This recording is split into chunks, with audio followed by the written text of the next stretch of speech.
Hello అండి, welcome to my channel daily life snaps Telugu. అందరూ ఎలా ఉన్నారండి? నేనైతే చాలా బాగున్నాను. మీరంతా కూడా ఎలా ఉన్నారు? కామెంట్ సెక్షన్లో తప్పక నాతో షేర్ చేయండి. ఈరోజు అయితే నేను మన అందరి ఫేవరెట్ నేతి బొబ్బట్లు అయితే చేస్తున్నానండి. సో చాలా సింపుల్గా అయితే మనం చిన్న చిన్న టిప్స్ ఫాలో అవుతూ ఈజీగా చేసేసుకోవచ్చు. ఫస్ట్ అయితే నేను శనగపప్పు 1 కప్ అయితే తీసుకున్నానండి.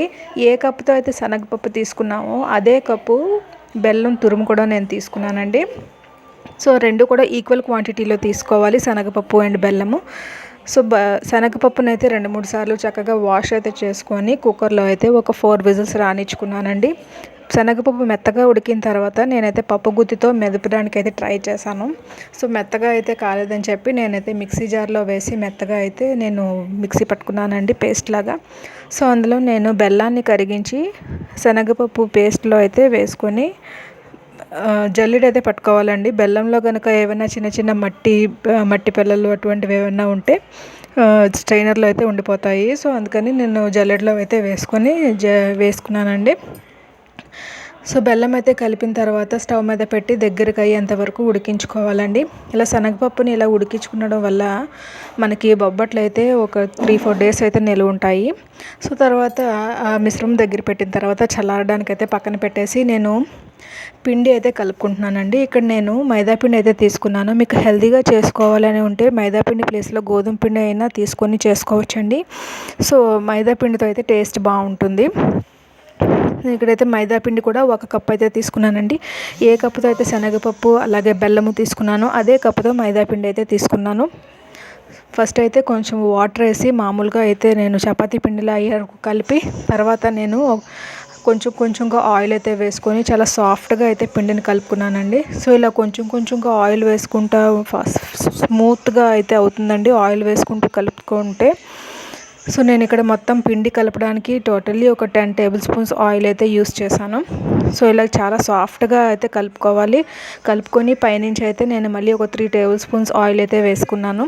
ఇలా 3 టేబుల్ స్పూన్స్ ఆయిల్ వేసుకోవడం వల్ల నూనెలో అయితే పిండి బాగా నానుతుందండి. నాని ఎక్దమ్ స్మూత్గా అయితే పిండి మనకి బొబ్బట్టు చేయడానికి చాలా సాఫ్ట్గా అయితే తయారవుతుంది. చూసారా, ఇలాగ పైన అయితే నూనె అయితే తేలుతుంది మనకి పిండిలోని. సో ఇలా కలుపుకున్న తర్వాత మనం మూత అయితే పెట్టుకొని ఒక 1 అవర్ పాటు మనము పక్కనైతే పెట్టేసుకోవాలి. ఈ 1 అవర్ లోపు మనకి ఈ బెల్లము శనగపప్పు పూర్ణం అయితే అది కూడా చల్లారుతుంది. సో తర్వాత నేను ఇక్కడ పూర్తిగా చల్లారిన తర్వాత నేనైతే ఏ సైజులో మనకి బొబ్బట్లు చేయాలనుకుంటున్నామో ఆ సైజుకి తగ్గ నేను నిమ్మకాయ సైజు అయితే మీడియం సైజు నిమ్మకాయ సైజు అంతా నేను పూర్ణం అయితే తీసుకున్నాను. సో తర్వాత ఒక బటర్ పేపర్ అయితే తీసుకొని మనం ఏ సైజు అయితే పూర్ణం తీసుకున్నామో అదే సైజు మనం మైదా పిండి ముద్ద కూడా తీసుకోవాలండి. సో చూసారా, మన పిండి కూడా ఎంత సాఫ్ట్గా ఉండడం వల్ల ఎంత స్మూత్గా మనకి మూవ్ అవుతుందో, చేతితో చేస్తుంటేనే స్మూత్గా అయితే కదులుతుంది పిండి. ఇలా అయితే రావాలండి. ఇలా చేసుకోవడం వల్ల మనకి ఈజీగా అయితే అయిపోతుంది. మనకి ఏమంత కష్టం అనిపించకుండా ఇలా నోట్లో పెట్టంగానే కరిగిపోయేలాగా అయితే వస్తాయండి బొబ్బట్లు.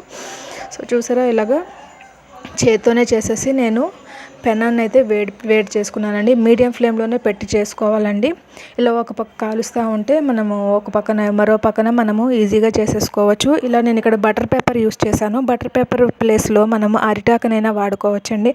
మనకి సిటీలో మనకి అరిటాకులు పెద్దగా మనకి దొరకవు కాబట్టి నేనైతే బటర్ పేపర్ అయితే యూస్ చేశాను. సో చూడండి, మరొక బొబ్బట్టు చేయడం అయితే నేను చూపిస్తున్నాను. చూడండి, నేను చేతితోనే చేస్తున్నాను. మధ్యలో నెయ్యిని అయితే యూస్ చేసుకుంటా నేను చేతితో ఇలా నేర్పుకుంటా చేసేస్తున్నాను. ఎంత ఫాస్ట్గా ఎంత ఈజీగా అయిపోతున్నాయి చూడండి. తప్పక ట్రై చేయాల్సిన రెసిపీ అండి ఇంట్లో ఇది. ఒకసారి చేశారంటే మళ్ళీ చేయమని ఇంట్లో వాళ్ళు అడుగుతూనే ఉంటారు.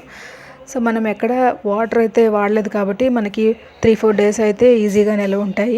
అయినా అన్ని రోజులు మాత్రం ఉండవు కూడా. చేసిన రోజే ఫినిష్ చేసేస్తారు ఇంట్లో పిల్లలు కనుక ఉంటే. మంటని మాత్రం మీడియం ఫ్లేమ్లోనే పెట్టుకొని మనం చేసుకోవాలండి. చూడండి, 2 వైపులా మనము నెయ్యి అయితే యూస్ వాడుకుంటూ మనం ఇలాగ మీడియం ఫ్లేమ్లోనే చక్కగా రోస్ట్ చేసుకోవాలండి. సో చూడండి, ఇలా బటర్ పేపర్తో చేసుకొని పెనం మీద వేసుకోగానే బటర్ పేపర్ అయితే ఈజీగా మనం తీసేసుకోవచ్చు. సో నెయ్యి అయితే రాసుకొని నేను ఇలా 2 వైపులా దాన్ని తిప్పుతా దగ్గరే ఉండి కాల్చుకోవాలండి. చూడండి, 2 వైపులా నేను నెయ్యి అయితే వాడుతున్నాను. నెయ్యి ప్లేస్లో మీరు నూనెనా వేసుకోవచ్చండి. చూడండి, గుండీలు అంత సాఫ్ట్గా వస్తాయి. సో అదండి ఈరోజు మన నేతి బొబ్బట్ల వీడియో.